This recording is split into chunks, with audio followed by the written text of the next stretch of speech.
Welcome to Axis Pakistan. I'm Omer Khan. So, Afghanistan's defense ministry just did something rather unusual, a full blown press conference, not to announce but to clarify an agreement with Pakistan. And when governments start issuing clarifications, you know there's more to the story. Mullah Yaqub, the defense minister, son of Mullah Umar, stood before reporters and said, this agreement is only about a ceasefire, mutual respect, and avoiding attacks. Any statement beyond this is invalid. It sounded defensive, almost like damage control. But to understand why they felt compelled to explain, we need to rewind a bit. Just a few days earlier, the tone from Kabul was very different. Afghanistan's foreign minister Amir Khan Muttaqi, speaking in Delhi, had used a distinctly warning tone toward Pakistan. He said, in essence, don't test our patience. This was that was peak tension, border clashes, casualties, and heated statements. But then something changed. Pakistan responded with aerial strikes inside Afghan territory, a clear signal that that it had lost patience.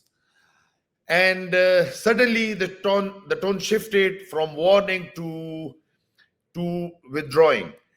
Within hours, Kabul reached out to Qatar for mediation. That's how the Doha channel came into play. And within days, both sides agreed to immediate ceasefire. Now, here's the interesting bit. When the draft agreement was finalized in Doha, uh, Afghan officials insisted on edits. They actually asked the Qataris to remove the word border from the text because Kabul doesn't officially recognize the Duran line as an international border.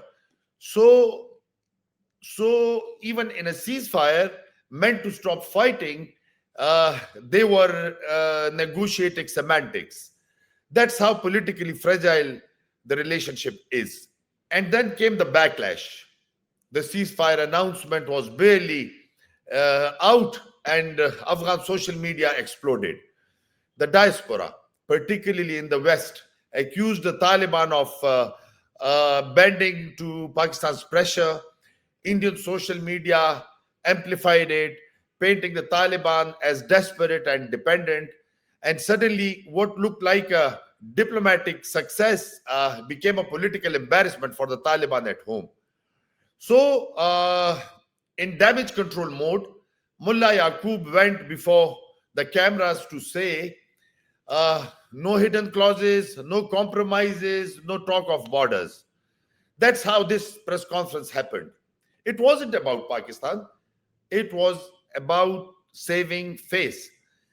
Inside Afghanistan, the leadership is walking a minefield. Many Taliban commanders have old ties with the TTP, tribal, ideological, even personal. So, if Kabul genuinely enforces this agreement, it will have to rein in those elements. Uh, Something that could cause friction within its own ranks. That's why Yaqub Stone was so careful. He had to reassure Pakistan without alienating his fighters. Meanwhile, Pakistan has played its cards smartly. It didn't overreact publicly, it just closed the border and quietly let the pressure build. Sources say the closure will continue until the upcoming talks in Turkey. So, Pakistan is using the border, not bombs, as leverage. Kabul understood that message loud and clear. Hence, the sudden rush to clarify, calm, and control the narrative. If you connect the dots, this is how it flows. Delhi, warning tone. Aerial strikes, reality check.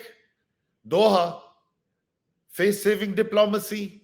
Kabul, clarification press conference.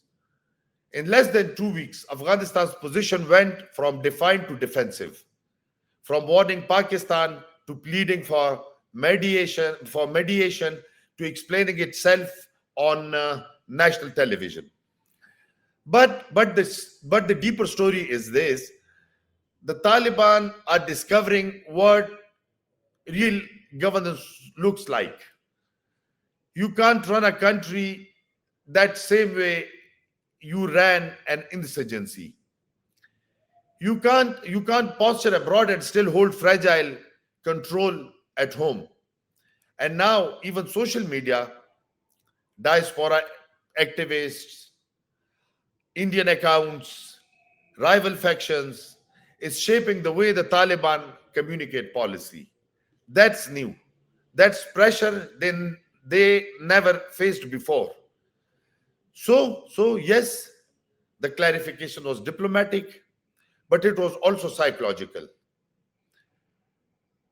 A message to multiple audiences, to Pakistan, to their own fighters, and to critics online, that the Taliban are still in control, or at least trying to look like they are. Whether this ceasefire holds or falls apart, one thing is clear, one thing is certain. Afghanistan's new rulers are learning that in regional politics, you can't threaten one day and clarify the next without losing credibility somewhere in between. I'm Omer Farooq Khan, and you've been listening to Axis Pakistan. See you next time.